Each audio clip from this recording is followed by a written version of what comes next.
verlos acá. Gracias por llegar temprano. Vamos un poquitico retrasados, pero vamos a dar inicio ya para que nos pueda rendir un poquito el tiempo hoy. Entonces quisiera pedirle el favor a Edwin, si quieres porfa, así en voz alta y fuerte, orar y colocar ese tiempo en manos del Señor. Padre, rogamos en esta mañana, mi Señor, primero te agradecemos, mi buen Rey, por tu misericordia, el hecho de estar aquí, mi buen Dios. Gracias por esta nueva oportunidad de aprender más de tu palabra, de poderte conocer más, Señor, y queremos rogarte a ti que seas tú abriendo nuestros oídos, Señor, nuestro corazón, nuestro entendimiento, y que podamos aprender más de ti. Que tú quieres que aprendamos de la iglesia, el propósito que tú tienes con ella, y el rol del Espíritu Santo que es tan importante en nuestras vidas y en la iglesia, mi Señor. Rogamos por ello, mi Señor, en el santo nombre de nuestro Señor Jesús. Amén. Amén. Bueno, hace 8 días comenzamos con ese tema tan importante que es cuál es el rol del Espíritu Santo dentro de la iglesia, incluso dentro de nuestras vidas individuales y cómo nos afecta eso como congregación. Y estuvimos haciendo un ejercicio donde cada uno estuvo clasificando varios de estos versículos en los diferentes aspectos o roles que el Espíritu Santo toma en la iglesia. Entonces, hoy vamos a ir uno por uno nuevamente, vamos a ver algunos que vimos la vez pasada, pero quisiera que los pensáramos, vamos a entender qué es cada uno, y la idea es que pensemos, bueno, y prácticamente cómo nos afectan como iglesia. Entonces, empecemos con el primero, que ya lo dijimos la vez pasada, es inspiración de las Escrituras. Al chat de Aposento Alto les envié las diapositivas, si las quieren tener ahí digitales, por si acaso. Inspiración de las Escrituras. Entonces, ¿cuál es la definición de inspiración? El Espíritu Santo obró en y a través de los escritores de la Biblia, de tal manera que es el autor, con A mayúscula, de las Escrituras, y que cada palabra registrada en el original es directamente la palabra de Dios para su pueblo. Esta es una doctrina que me parece muy importante, la hablamos un poco la vez pasada, y es nuevamente la idea de que la Biblia, la palabra de Dios que nosotros tenemos, no es un documento cualquiera, sino que es un documento que por eso lo llamamos nosotros palabra de Dios, que es inspirado por Dios. Es muy diferente a cualquier libro de un buen autor cristiano, es muy diferente a cualquier sermón que podamos escuchar un domingo, es muy diferente a cualquier otra palabra que le podamos dar a una persona en una conversación. Porque en todas las anteriores que acabé de escribir, hay palabra de Dios, pero también hay pensamientos de hombres. Pero cuando tú vas directamente a la Biblia, estás completamente seguro de que esto es la palabra de Dios, que es el Espíritu Santo hablando a nuestras vidas. Y veíamos algunos de esos pasajes de 2 de Pedro 1, 20, 21, Juan 16, 12, 13, Hechos 27, 15. Y hablábamos de cuál es la aplicación. Dijimos que como iglesia, entonces debemos anhelar escuchar la voz de Dios, anhelar entender y leer regularmente las Escrituras. Si nosotros entendemos que el Espíritu Santo queremos que nos hable, que nos guíe como iglesia, tenemos que nosotros como iglesia cultivar un interés muy genuino por leer las Escrituras. Y porque seamos una iglesia que esté sumergida en la palabra de Dios. Piénselo. O sea, es como, no sé, hablábamos con Dani, mi hijo Daniel está leyendo ahorita unas porciones de Primera de Samuel. Entonces estaba en el primer capítulo y en el segundo capítulo, y si usted se acuerda, en el segundo capítulo es el llamamiento de Samuel. ¿Se acuerdan cómo es? No el nacimiento, sino el llamamiento. Entonces él es un niño, estaba viviendo en el templo, ¿y qué sucede?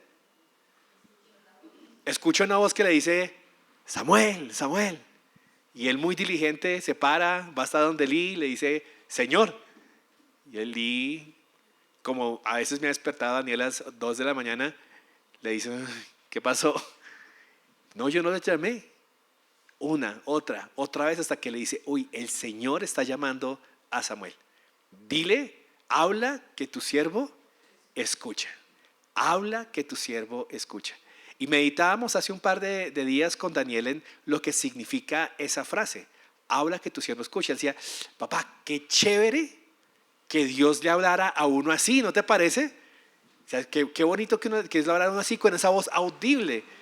Y yo le decía a Dani, mi amor, sería genial, pero tú sabes que tú tienes un privilegio y tú y yo tenemos un privilegio más grande que el de Samuel, porque Dios ya nos ha hablado y nos ha dicho muchas más cosas que simplemente el llamarnos por nuestro nombre. Y Daniel me miraba con cara de que, ay, no, pero más chévere escucharlo. Y yo decía, sí, es muy bonito esa manifestación sobrenatural de la voz audible, pero a veces no nos damos cuenta del milagro, hermanos, del privilegio, del tesoro que nosotros tenemos con la palabra revelada de Dios. La Biblia dice que las cosas que nosotros vivimos, los antiguos hubieran deseado alguna vez verla. La Biblia dice que ellos supieron en un poco y veían por medio de un velo, pero que nosotros tenemos la revelación completa de Dios. Samuel conoció algunas cosas de él, algunas cosas del futuro, pero nosotros conocemos plenamente la voluntad de Dios a través de Cristo Jesús, sus planes y sus propósitos en esta tierra. Y están disponibles para nosotros cada mañana, cada momento que tú te sientas y abres la palabra de Dios. Siéntete como Samuel y dile al Señor, habla Señor, que tu siervo escucha. Porque este es el Espíritu Santo de Dios hablándonos a nosotros. Y creo que eso es muy importante. Nosotros debemos elevar la revelación del Espíritu Santo. Debemos elevarla. ¿Sí? Cuando yo hablo de esto, no quiere decir que yo disminuya o que menosprecie la manifestación o la guía o el hablar del Espíritu Santo. Al contrario, lo maximizo, lo quiero. Y si Dios en algún momento desea hablarme de una manera audible, gloria a Dios por eso. Pero ya me ha hablado. Y algo que quiero que entendamos, ya se ha manifestado a nosotros, ya tiene palabra para nosotros todos los días, en todo momento, a toda hora. Y eso se encuentra en las Escrituras. Entonces, preguntémonos, como iglesia, ¿cómo anhelamos nosotros el leer la palabra? ¿Cómo nos animamos unos a otros a leer las Escrituras? Algunos comenzaron el año pasado con el plan de lectura al año de la Biblia. Entonces, qué chévere ese plan. Vamos ya 6 meses. Algunos vamos atrasados un par de meses, otros vamos adelantados, algunos van al día. Pero qué chévere que entre todos como iglesia, entre nuestras conversaciones del tinto o entre nuestras conversaciones en la semana o en nuestros grupos familiares de oración, nos estemos preguntando, animando, oye, ¿cómo van? ¿Qué han leído? ¿Qué han escuchado? ¿Cómo van con eso? Y que estemos animándonos a leer mucho más la palabra. Eso es una cosa que nos puede ayudar a crecer como iglesia. Listo. Lo segundo que hablamos es la iluminación de las Escrituras. Entonces le voy a pedir el favor a Juanma si puedes volver a leer 1 Corintios 2, del 12 al 14. 1 Corintios 2, 12 al 14. Y allí, si puedes leer Salmo 119, 18. Salmo 119, 18. Eso fue al azar, yo no estaba mirando quién no tenía Biblia, entonces ahí estamos ahí rapidito. Entonces, 1 Corintios 2, del 12 al 14.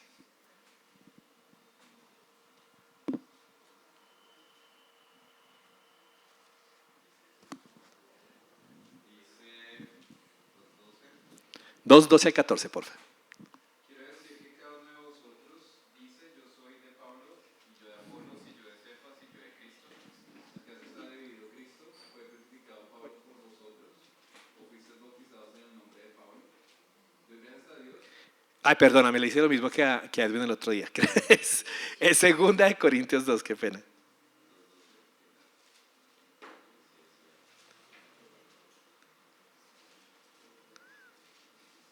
Dice, cuando llegué a Troas para predicar el Evangelio de Cristo, aunque se me abrió la puerta en el Señor, no tuve reposo en mi espíritu por no haber hallado a mi hermano Tito. Ve, perdóname, no, tampoco es. Se me confundió esa cita, qué pena con ustedes.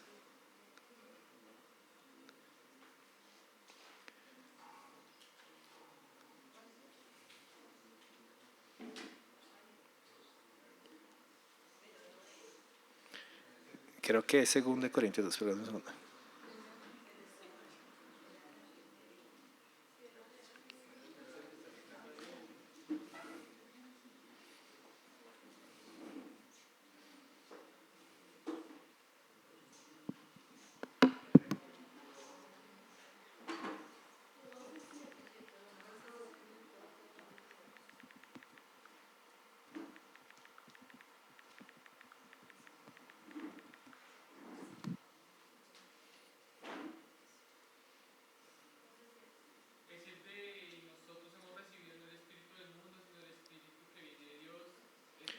Es Primera de Corintios 2.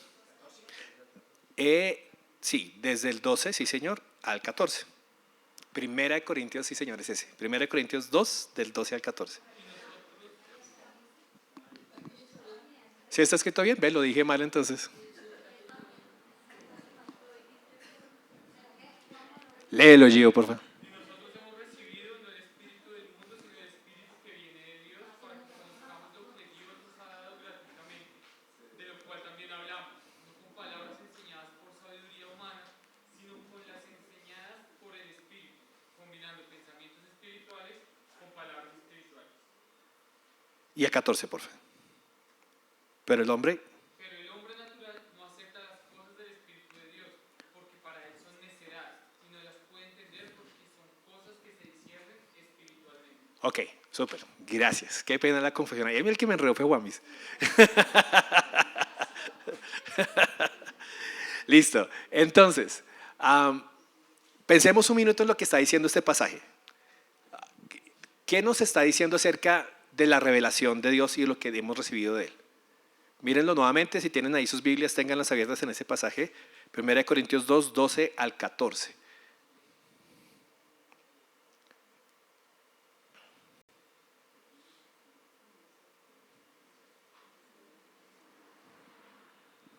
Que el Espíritu es el que nos da la capacidad de interpretar lo que la palabra dice, porque es más natural. Muy bien, entonces una de las cosas que está diciendo este pasaje es que el Espíritu Santo en nosotros nos ha sido dado, ¿para qué? Para conocer, para entender a Dios. Miren lo que es el versículo 12. Nosotros no hemos recibido no el Espíritu del mundo, sino el Espíritu que viene de Dios. Y hay un para qué, ¿sí lo ven ahí? Para que conozcamos lo que Dios nos ha dado gratuitamente. Entonces, ¿para qué nos ha dado Dios el Espíritu Santo? Para que conozcamos las cosas que Dios nos quiere dar. Eso es algo muy importante que hace el Espíritu Santo en nuestras vidas. Y es que cuando entra en nuestras vidas nos permite empezar a conocer las cosas que Dios tiene para nosotros. Ahora, miren nuevamente el versículo 13. Ahora, ¿cómo enseñamos las cosas espirituales? ¿Cómo dice Pablo acá que las enseñaba? Muy bien, de acuerdo a la enseñanza del Espíritu Santo. Dice, no con palabras de sabiduría humana, versículo 13, sino ¿cómo? Con palabras que el Espíritu Santo ha dado, palabras espirituales, pensamientos espirituales y palabras espirituales. Entonces, la enseñanza de la palabra tiene que ser también dada a través del Espíritu Santo. Y ahora miren lo que dice el versículo 14. Una persona que no tiene el Espíritu Santo ve la palabra y le parece que es ¿qué? Locura o necedad en esta versión que tengo acá, pero el espiritual la puede discernir, la puede entender, la puede aplicar. Entonces, lo que estamos diciendo nosotros con la iluminación de las Escrituras es esta idea, que el Espíritu Santo capacita al creyente para entender, experimentar y aplicar las Escrituras a nuestra vida diaria. Importante esos tres términos: entender, experimentar y aplicar. Y para mí las tres son muy importantes. ¿Cuál es la diferencia entre entender, experimentar y aplicar?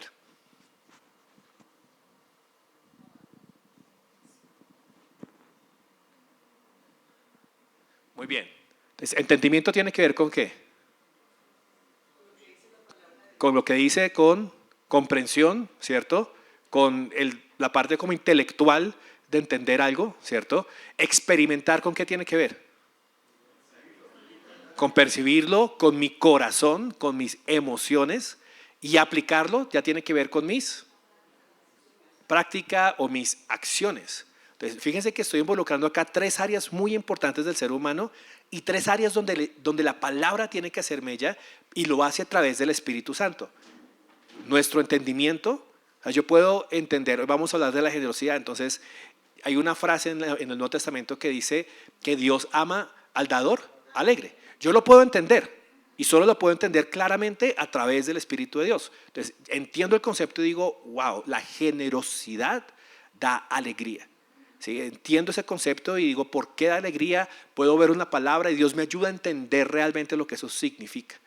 Pero aparte de entenderlo, debo experimentarlo. Y aquel que me permite sentir alegría cuando yo doy es el Espíritu Santo. Porque no solamente lo debo entender, sino que al hacerlo lo vivo, lo experimento. Y digo, oiga, sí tengo gozo, me da alegría cuando yo doy a las personas. Y por último, lo aplico. El que me mueve también a mí a hacer esa aplicación y a decir, me atrevo a ser generoso, es el Espíritu de Dios. Entonces, entendimiento, experimentar y aplicar lo hace el Señor. Ahora, ¿y eso qué como iglesia? El Salmo 119, 18. Salmo 119, 18. Si me ayudas ahí, Edwin, porfa, con ese.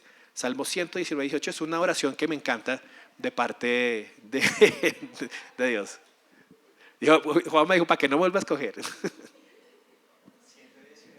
Sí.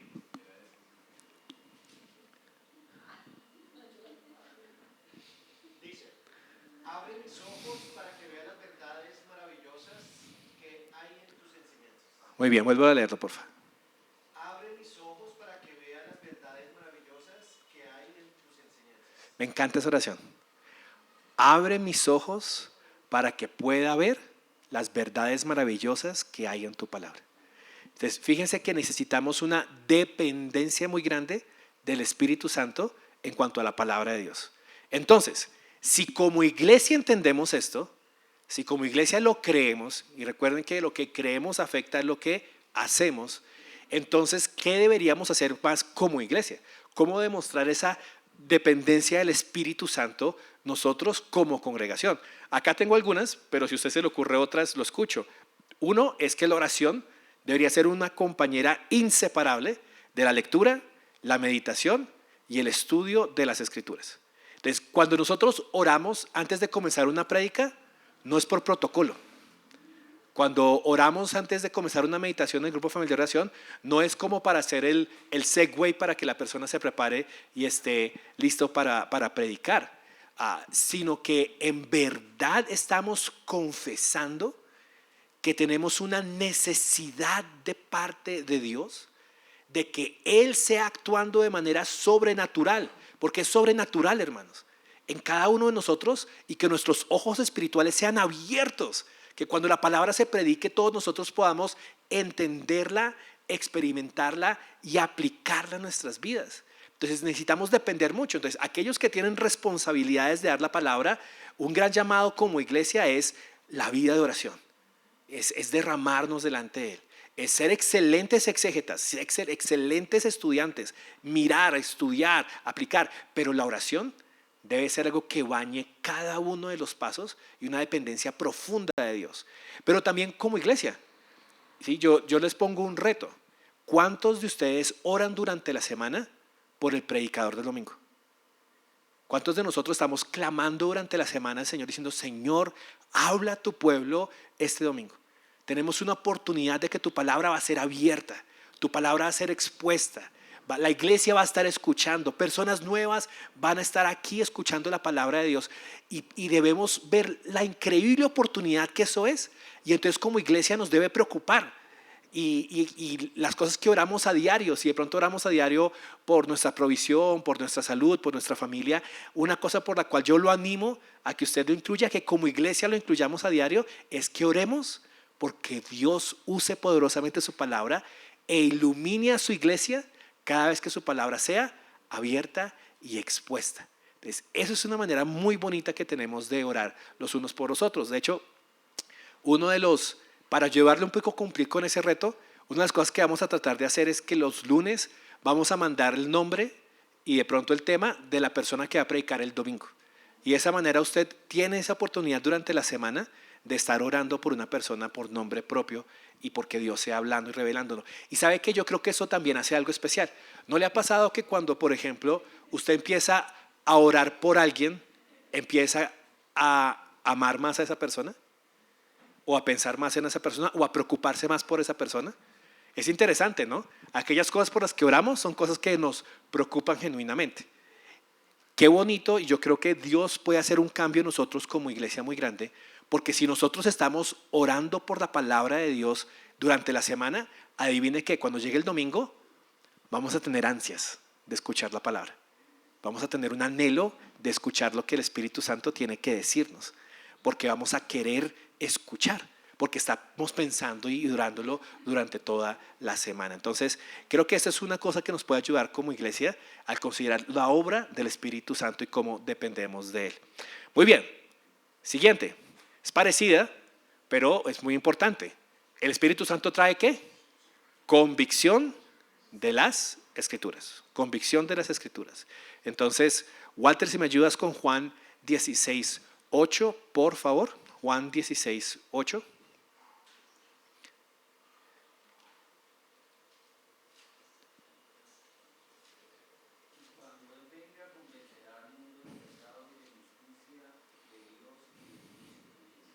Muy bien. Entonces, este versículo lo hemos escuchado varias veces, ¿cierto? Que el Espíritu Santo trae ¿qué? Convicción o convence. Pensemos un minuto en esa palabra convencer. ¿Qué significa esa palabra convencer? ¿O estar seguro de algo? Ok. Muy bien, cambiar de opinión. Me gusta esa idea. Pienso en una cosa y luego estoy pensando en otra.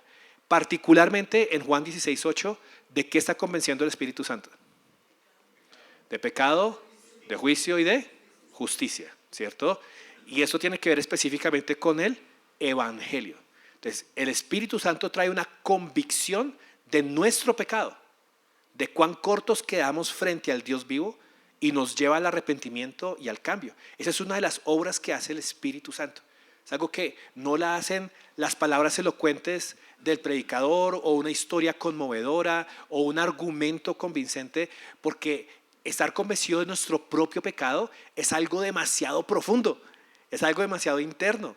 O sea, si hay algo en lo que como seres humanos somos expertos en hacer, es en justificar nuestras obras.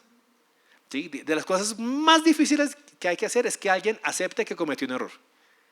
Qué cosa tan difícil. O sea, buscamos por todos lados de hallar el pero, el cómo, el sí, y no nos convencemos. Pero dice la palabra que el Espíritu Santo es el que trae convicción. Convicción. Cuando nosotros llegamos a Cristo, una de las cosas que nos hizo llegar a Cristo es tener convicción de que somos pecadores, de que hemos pecado.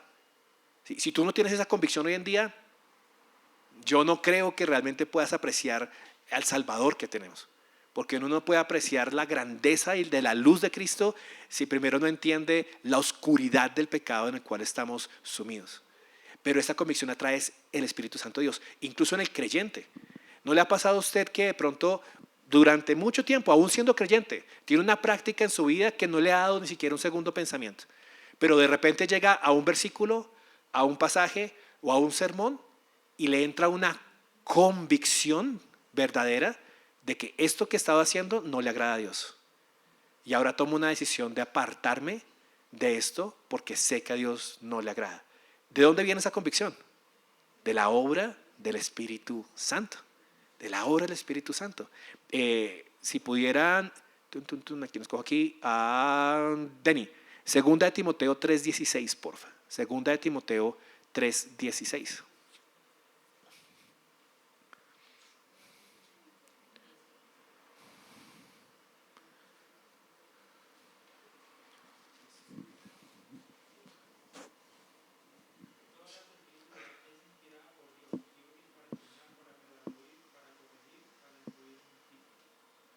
Muchas gracias. Nuevamente, leo fuerte, por favor.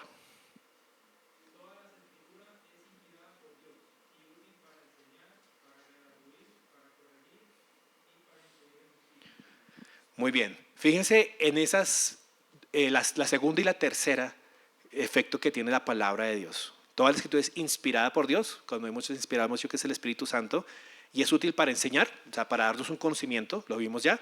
Pero las siguientes dos dicen ¿para qué? Para reprender y para corregir o instruir. Reprender y corregir o instruir. Es interesante esas dos palabras. Cuando yo enseño, estoy adquiriendo un conocimiento nuevo, ¿sí? Que es enseñar algo que no conozco previamente y que ahora me lo enseñan. Entonces, eso hace la palabra de Dios. El Espíritu Santo nos enseña cosas nuevas acerca de Dios. Pero fíjense en la siguiente, reprender. ¿Qué es reprender? llamar la atención de algo que estoy haciendo mal. Entonces el Espíritu Santo nos reprende, nos convence de que esto que estoy haciendo está mal, pero no nos deja solamente en la reprensión, sino que además nos da corrección o instrucción. ¿Y qué es la corrección o la instrucción? Es decirnos, esto que estás haciendo mal, esta es la manera de hacerlo correctamente.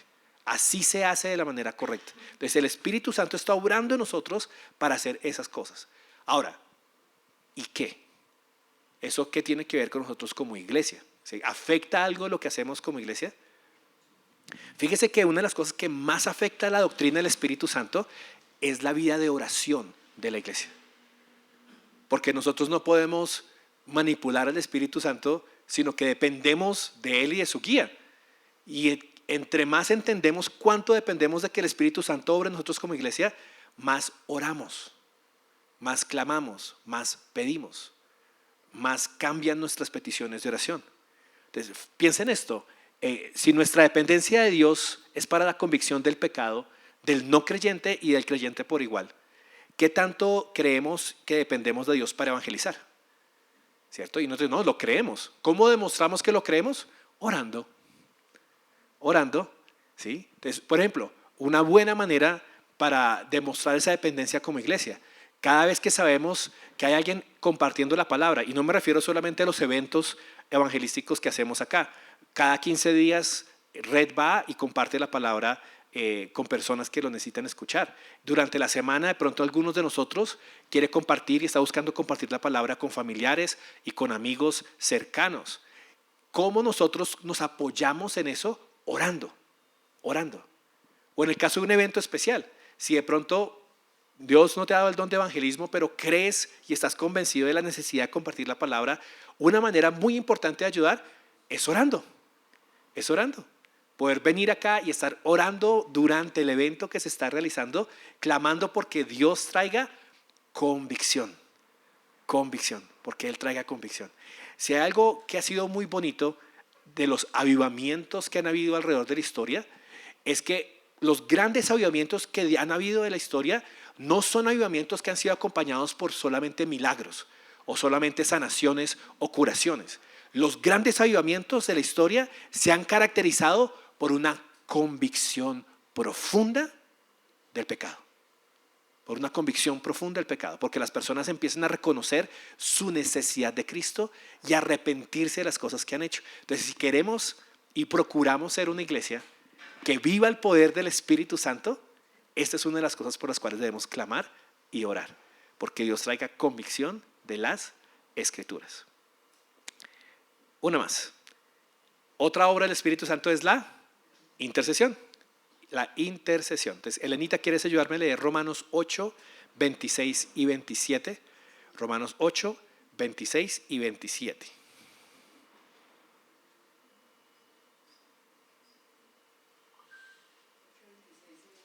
Uh-huh. Y de igual manera, el Espíritu nos ayuda en nuestra debilidad, pues qué hemos de pedir como conviene, no lo sabemos, pero el Espíritu mismo intercede por nosotros con gemidos indecibles. Mas el que escudriña los corazones sabe cuál es la intención del Espíritu, porque conforme a la voluntad de Dios intercede por los santos. Muy bien. Ahora su Biblia ahí un segundo y observemos ese versículo, Romanos 8, 26. Romanos 8, 26. Y veamos algunas de las cosas que está diciendo acerca de la obra del Espíritu Santo por nosotros. Entonces, vamos en orden. ¿Cuál es una de las primeras cosas que usted ve que dice ahí acerca de la intercesión del Espíritu? Muy bien. La primera es que Él nos ayuda en nuestra ¿qué? Debilidad. O sea, que somos débiles. Y aquí uno pregunta, bueno, ¿y débiles en qué? ¿Qué dice el versículo? En pedir. ¿Por qué no sabemos pedir? Porque no sabemos orar. No sabemos orar como debiéramos. No sabemos orar como debiéramos y el Espíritu Santo entonces nos ayuda en esa debilidad en particular. Yo creo que hasta la oración más elocuente de cualquiera de nosotros acá, el que usted diga, uy, ese ora, ¿cómo ora de bonito? Ese ora, pero muy bonito. Yo creo que Dios la escucha y dice como que, ¿cómo balbucea de bonito? O sea, le falta entender realmente, ¿sí? No sabemos orar como debiéramos. La mayoría de nosotros siempre está orando y centrado alrededor de nosotros mismos en lugar de ser centrados en Dios. O no sabemos pedir bien por las personas, o no sabemos realmente pedir por lo que realmente necesitamos, sino por lo que creemos que necesitamos. Pero ¿qué dice el versículo 26? ¿Qué hace el Espíritu entonces? Intercede por nosotros. ¿Qué es interceder?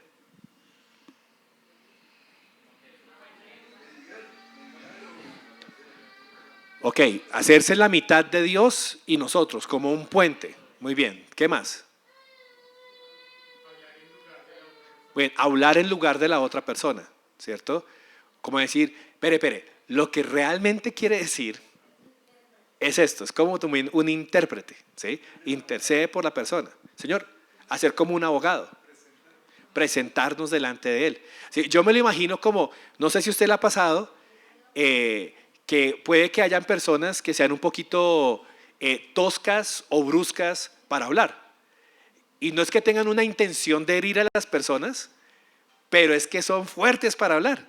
Y las personas necesitan un intérprete. Entonces a veces, ya sea un esposo o esposa o un amigo que está a su lado, cuando dice algo, muchas veces la persona intercede. No, es que lo que él quiere decir es esto y esto y esto. ¿Sí? Y eso es algo que el Espíritu Santo está haciendo por nosotros. Un misterio muy grande para mí es esa frase que dice ahí, que lo hace con gemidos indecibles. O sea, es algo que nosotros no nos podemos imaginar, ¿sí? Pero me encanta esa imagen de gemidos, porque cuando uno gime es porque hay algo que duele, que es importante, que sale de lo profundo del corazón y del alma. Y así está orando el Espíritu por nosotros, ¿sí? Y es un modelo para nosotros de cómo deberíamos orar también.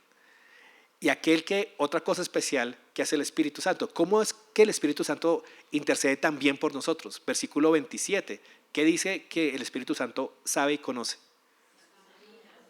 Examina. ¿Cuál corazón?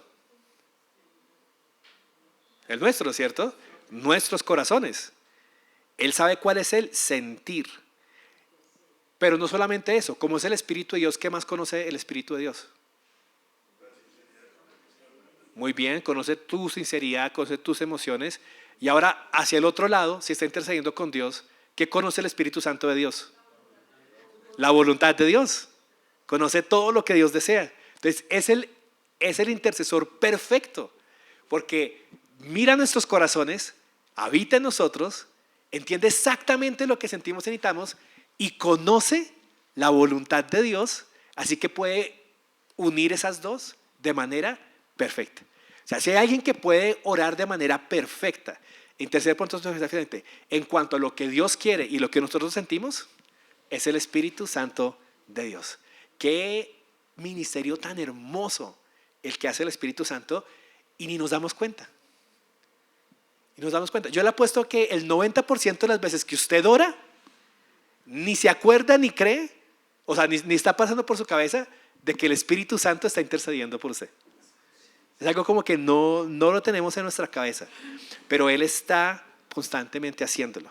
Entonces, es un misterio que no entendemos plenamente, pero nos da una confianza. Sabemos que nuestras oraciones son escuchadas por Dios. No importa cuánto tiempo llevas como creyente, no importa si dices que sabes orar o no sabes orar. A mí una de las cosas que esto me anima es a orar, porque aunque no sé cómo orar y espero que orando voy aprendiendo a orar cada vez más, sé que el Espíritu Santo está intercediendo por mí. Sé que está llevando y conoce las intenciones de mi corazón y las está llevando delante del Padre. Sé que si hay error a veces en lo que yo digo y en lo que hago, Él está corrigiendo y llevándolo correctamente delante de Él. Y eso nos debe animar a nosotros a orar aún más, a depender aún más y a tener confianza cuando estamos orando. Pero también es algo bonito por lo cual agradecer. No sé si usted alguna vez ha pensado en eso, como le da gracias a Dios porque su Espíritu Santo intercede por nosotros.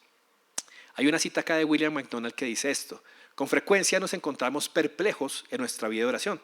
No sabemos cómo orar como debiéramos. Oramos de manera egoísta, ignorante y torpe. Pero una vez más, el Espíritu se hace a nuestro lado para asistirnos en nuestra debilidad, intercediendo por nosotros con gemidos que no podemos expresar. En este versículo es el Espíritu quien gime y no nosotros. Entonces me encanta esa idea de lo que el Espíritu Santo hace en nuestras vidas. Una más, esta es preciosa. Uno de los grandes ministerios del Espíritu Santo y las obras del Espíritu Santo es que hace morada en el creyente. Morada en el creyente. Entonces, si me van ayudando a buscar varios de estos versículos, vamos a leerlos todos. Entonces, Martica, ¿me ayudas con Juan 7, 37 al 39? Y Luis, Juan 14, 17.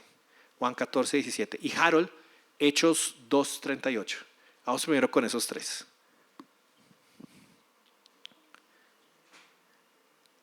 Si quieren seguirlos a medida que lo van leyendo, porfa, vayan buscándolos también ustedes. Empecemos con Juan 7, 37 al 39.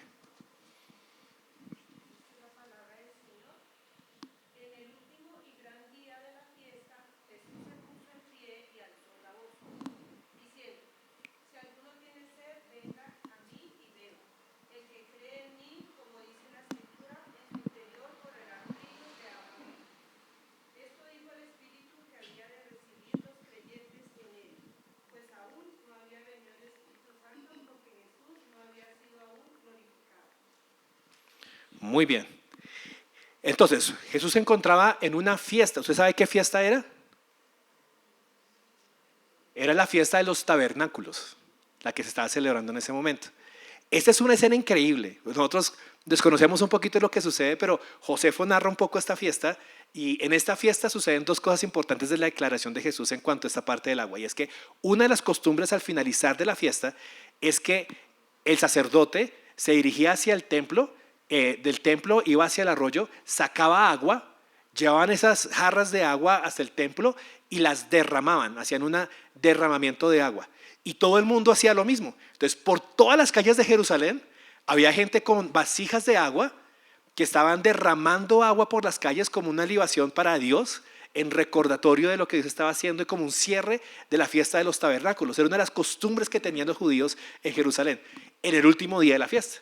Y en ese último día de la fiesta, cuando hay agua corriendo por todos lados, todo el mundo tiene agua y está haciéndola correr por todos lados, Jesús se pone en pie y dice esa declaración acerca de lo que Él va a traer.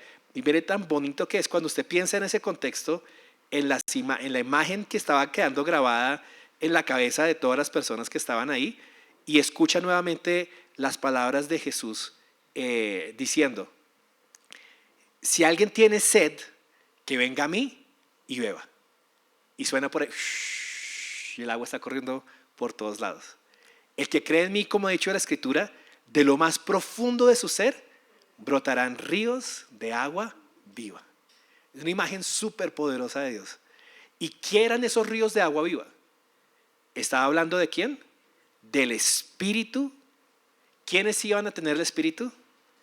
Aquellos que iban a creer en Él. Esto es muy importante. Entonces, ¿quién recibe el Espíritu? ¿Sobre qué personas viene a morar el Espíritu Santo? Sobre todos los que creen en Él. Todos los que creen en Él tienen el privilegio de que el Espíritu Santo venga a ellos. Y la morada del Espíritu Santo es una morada abundante, porque cuando el Espíritu Santo viene a morar en el creyente, entonces hay vida en el interior del creyente y empieza a brotar ríos de agua viva. Nuestra vida seca y árida sin Dios, cuando realmente tenemos la presencia del Espíritu Santo, entonces empieza a dar fruto y empieza a tener vida, y vida en abundancia. Esa es una de las obras que el Espíritu Santo hace en nosotros. Es una de las cosas que yo oro muchísimo por mis hijos, de que no simplemente se convenzan de cristianismo o hagan las cosas por religiosidad o vengan a la iglesia porque sus papás están viniendo y lean la Biblia porque les decimos que hagan un devocional todas las mañanas. Creo que una gran diferencia, yo pude ver esto en mi hija Gabriela cuando llegué, aquí de verdad hay vida. Es cuando hubo ese momento donde dijo, creo, pero empezó a haber vida. Hubo un interés por las cosas de Dios que antes no había. Hubo un deseo genuino en ella por leer la palabra que antes no estaba. Hubo un deseo de servir y de poder agradar a Dios que antes No había. Antes había algo y había un respeto y lo hacía, pero no era algo que le diera vida o que le diera gozo.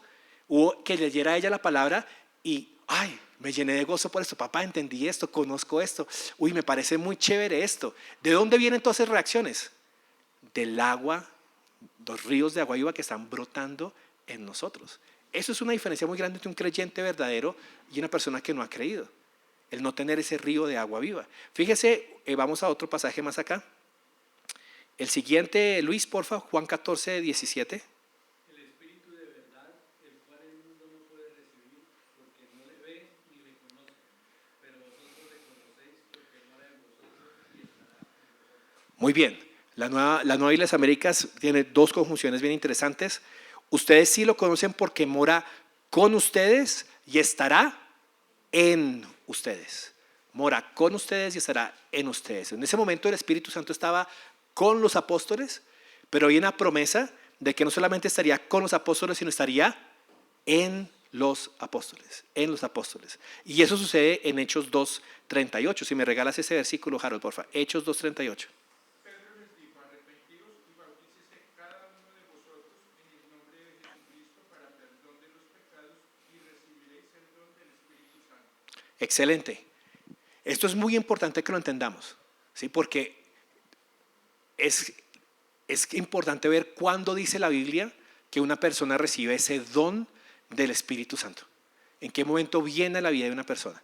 Según Pedro, aquí en Hechos 2, versículo 38, de cómo es el proceso del cual está hablando él de salvación acá. Lo primero que le dice a las personas es, arrepiéntanse, ¿cierto? Arrepiéntanse. Luego les dice, sean bautizados. Eso quiere decir que el bautizo físico es lo que estaba representando y que sin bautizarse físicamente no viene el Espíritu Santo. ¿Qué significaba el bautizo para ellos en ese momento? Era una identificación de lealtad hacia Cristo. Si era una manera de decir, nos identificamos con la muerte y con la resurrección de Cristo Jesús. Por eso dice, bautícense en el nombre de Jesucristo para perdón de sus pecados. Entonces viene una convicción de pecado, me arrepiento de ello, acepto realmente lo que la Biblia dice acerca de Jesús y mi necesidad de Él, y entonces dice que recibirán el don del Espíritu Santo. Recibirán el Espíritu Santo. Entonces, cada persona que es creyente, y esto es muy importante porque es la diferencia grande entre el Antiguo Testamento y el Nuevo Testamento. En el Antiguo Testamento el Espíritu Santo venía sobre la vida de creyentes y de hecho en varios pasajes dice que el Espíritu Santo estaba en ellos, pero lo hacía de manera temporal y selectiva. No todo el mundo tenía el Espíritu Santo y no todo el tiempo tenían el Espíritu Santo. Pero la palabra dice que en este momento un gran cambio del pacto es que todos aquellos que creen, no solo unos cuantos, no los que más oran, no los que más ayunan, todos los que creen tienen el don del Espíritu Santo. ¿Y por cuánto tiempo? Permanentemente. Permanentemente. El Espíritu Santo no es retirado de nosotros como sí lo era en el Antiguo Testamento. En el Antiguo Testamento David clama, ¿cierto?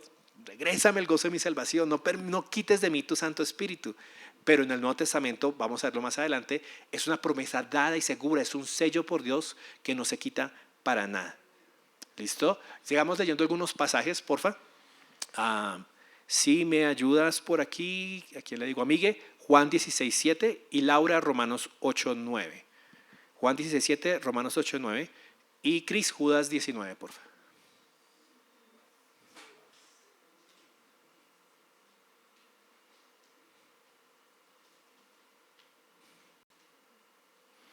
Empecemos con Juan 16:7. Pero yo os digo la verdad, os conviene que yo me vaya, porque si no me fuera, el Consolador no vendría a vosotros, mas si me fuere, os enviaré. Muy bien. O sea, escuchemos esas palabras de Jesús y pensemos en la magnitud de lo que Jesús está diciendo. Les conviene que yo me vaya. Les conviene que yo me vaya. Sí. Nuevamente, pensemos en esto. Todos diríamos, ¿qué preferiría usted? ¿Vivir en la época en la que podía ver a Jesús o vivir ahora? Te digo, no, pues yo quiero ver a Jesús. Yo quisiera estar en esa época. Primero que todo, como gentiles, quién sabe si nos hubiéramos podido acercar a ellos. ¿Sí? De pronto lo veríamos ahí de lejos, lo escucharíamos, qué privilegio tan maravilloso. Pero ¿no le parece increíble que Jesús está diciendo, les conviene que yo me vaya? O sea, que hay una presencia increíblemente especial y sobrenatural que trae el Espíritu Santo y que no estaba ahí simplemente con la presencia física de Cristo. O sea, es el hecho de que, ¿por qué nos conviene? Porque antes Él estaba en un solo lugar, en un solo momento, pero ahora el Espíritu Santo viene a morar en nosotros. Desde el momento en que abres los ojos en la mañana, la presencia de Dios está ahí contigo. Hasta el momento en que te acuestas y cierras los ojos, y durante la noche también, ahí lo cuida.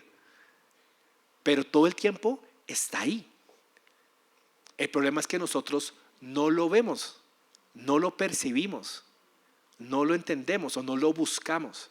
Si es como un amigo fiel que siempre está ahí, pero a veces nosotros ni le hablamos. ¿Sí? Lo vemos como un roomie, el que está compartiendo el cuarto acá, no paga alquiler, vive gratis aquí adentro, y de vez en cuando tenemos que hacer algo, hablamos, arreglamos y nos vamos. Pero no es ese compañero, esa tercera persona, Trinidad preciosa que está aquí constantemente conmigo y que lleva la presencia de Dios en mi vida constantemente. Entonces, eso es algo importante que debemos abrir nuestros ojos a ver y entender y anhelar, experimentarlo, no tenerlo porque lo tenemos, pero sí va a haber un anhelo en nosotros de experimentar esa presencia continua de Dios en nuestras vidas. Romanos 8:9, por favor. Sin embargo, ustedes no están en la carne, sino en el Espíritu. Si en verdad el Espíritu de Dios habita en ustedes. Pero si alguien no tiene el Espíritu de Cristo, el tal no es de él. Muy bien, contundente, ¿cierto?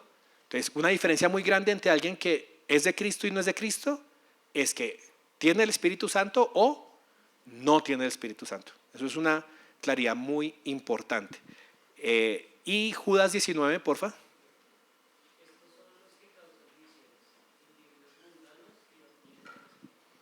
Estos son los que causan divisiones, individuos mundanos que no tienen el Espíritu.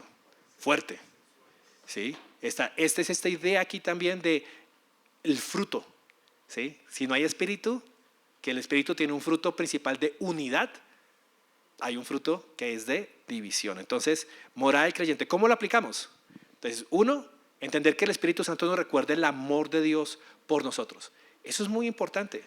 Si hay algo que te debería convencer de que Dios te ama personalmente, es el hecho de que ha decidido morar en ti. Ha decidido estar contigo. Todo el tiempo. Todo el tiempo. Y eso es increíble, porque es que hasta la esposa se fastidia de uno y vive con uno todo el tiempo. Hay momentos así como que, ay, descansito, ay, se fue de viaje, ay, qué rico. Se siente una paz, no mentiras. Pero no todo el mundo nos aguanta, incluso los que nos aman estar con nosotros, pero es difícil. Ahora imagínese usted el Espíritu Santo que no solamente mora con usted y no solamente ve todo lo que usted hace, sino que conoce todos sus pensamientos, todas sus intenciones y todas sus acciones. ¿Sí? Las cosas que hacemos cuando nuestro esposo o nuestra esposa no están, ahí viene ¿qué? El Espíritu Santo sí está. Las cosas que pensamos y que no le decimos a nadie más porque nos daría vergüenza decir lo que pensamos, el Espíritu Santo las escucha, las conoce y aún así mora en nosotros. Qué amor tan increíble el de Dios, entendiendo que teniendo seres pecadores como nosotros, decide morar en nuestras vidas. Entonces tiene una relación íntima donde mora Dios en nuestras vidas. Nos debe llevar a anhelar y honrar su morada. ¿Sí? Entendamos eso. Como iglesia yo creo que si entendemos que el Espíritu Santo mora en nosotros, vamos a anhelar más la santidad. Vamos a anhelar más la santidad. Porque vamos a buscar no solo no pecar, sino buscar la presencia de Dios, hacer lo que le honra a Dios. Es algo que uno debería estar consciente todo el tiempo. A donde voy, el Espíritu Santo está en mí. Lo que voy a hablar, el Espíritu Santo está presente en mí. Lo que voy a decir con una persona a solas o lo que estoy hablando por teléfono, el Espíritu Santo está ahí presente. Cuando yo estoy viendo algo en el computador, en internet, el Espíritu Santo está ahí presente. ¿Sí? Cuando estoy en un lugar donde nadie más se encuentra, no es que yo cierro la puerta y el Espíritu Santo queda afuera. No, ahí está constantemente. Y eso debería llevarnos a nosotros a anhelar una mayor y más profunda santidad. Y por último nos recuerda nuestra seguridad eterna, y vamos a ver esto más adelante con la siguiente.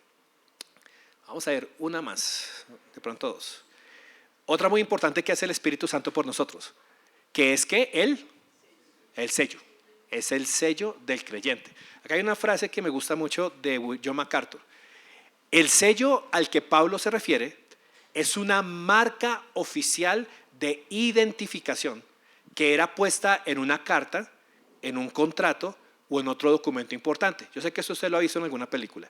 El sello era usualmente hecho de cera caliente, se calentaba una vela, se ponía cera, se derramaba la cera sobre el documento y se presionaba con un anillo de sellar, que tenía algún tipo de logo o de firma, era como una firma por así decirlo, y el documento entonces quedaba identificado con la autoridad de la persona a quien pertenecía ese sello. ¿Sí? ¿Ya llegaron en su lectura de la Biblia a Esther? ¿Ya leyeron Esther? Entonces, en Esther se acuerdan que hacen unos documentos, ¿cierto? El rey Asuero le da el anillo primero no es Mardoqueo, sino se me olvidó el nombre del malo. Gracias, Amán. Y Amán coge y escribe una carta para que maten a todos los judíos. ¿Y qué hace? La sella. Entonces, al sellarla, es como si el emperador mismo lo estuviera diciendo. O sea, eso va en nombre del emperador, es la presencia misma del emperador. Son las palabras de él, es la autoridad de él. ¿Sí? Me corrigen, se me fue la abogada, pero me corrigen los que sepan, pero yo me imagino que es como una firma notarizada. ¿Sí? O sea, que pues, yo puedo firmar, hoy en día una firma lo hacen firmar hasta para entrar a la portería, pero una firma tiene validez en nuestro mundo legal hoy en día si la firma se encuentra notarizada. Entonces, si usted llega a firmar un documento, le hacen poner la huella y al lado tiene la estampilla de notaría que certifica que de acuerdo a la cédula, usted como persona firmó ese documento tiene validez, autoridad. Usted está bajo ese documento. O sea, si usted firmó que usted vendió la casa y ya la vendió, ¿sí? No hay vuelta atrás, ya está vendida. Eso es la idea de que nosotros somos sellados con el Espíritu Santo. Es la marca oficial de Dios que prueba la salvación del creyente, que nos hace suyos, que nos da seguridad, que marca la autoridad de Dios sobre nuestras vidas. Leamos algunos pasajes acerca de este, ¿les parece? Entonces, Walter, ¿me ayudas con Efesios 1:13, porfa? Efesios 1:13. David, ayúdame con Efesios 4:30, porfa. Efesios 4:30. Efesios 4:30 y Efesios 1:13. Leamos esos dos primero, porfa. Y ahora ustedes los gentiles también han oído la verdad, la buena noticia de que Dios los salva. Además, cuando creyeron en Cristo, Dios los identificó como suyos al darles el Espíritu Santo, el cual había prometido tiempo atrás. Muy bien. Ese nos identificó como suyos. Es la traducción de fueron sellados con el Espíritu Santo de la promesa. Fueron sellados con el Espíritu Santo de la promesa. ¿Y Efesios 4:30?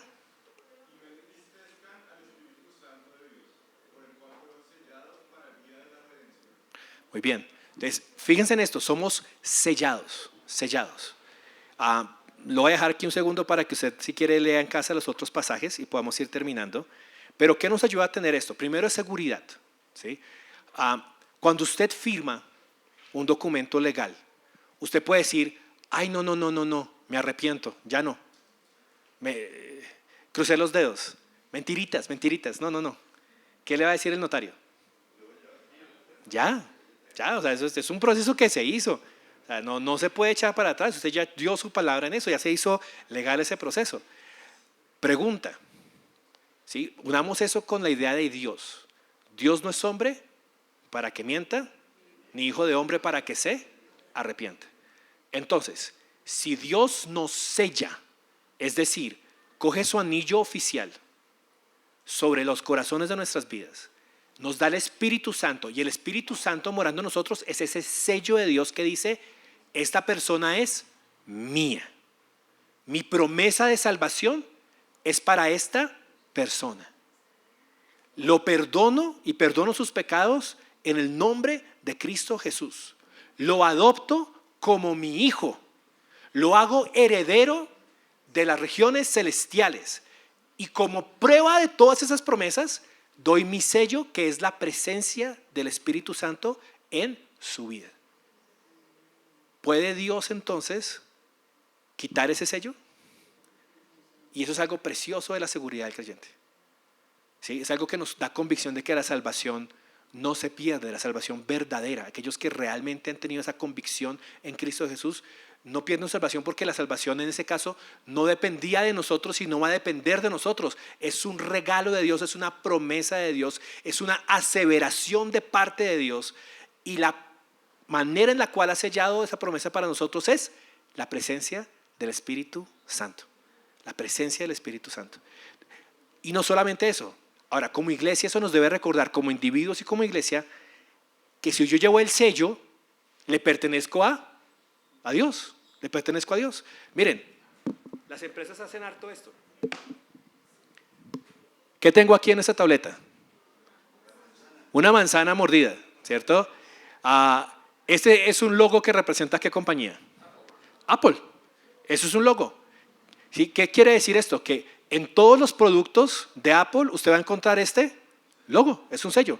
¿Qué significa? Cuando una empresa le coloca su sello a un producto, dice, ese producto es mío, yo lo fabriqué, es mío, es de mi parte, yo lo vendí, yo lo fabriqué, yo doy garantía por ello. Piensen lo que eso significa cuando usted dice que tiene el sello del Espíritu Santo. El Espíritu Santo es ese logo que Dios marca en nosotros, le pertenecemos a Él. Su autoridad está sobre nuestras vidas. A veces lo olvidamos, nos volvemos necios. Pensamos que podemos hacer lo que querramos, como querramos, a la hora que querramos. Pero qué tontos estamos siendo. ¿Sí?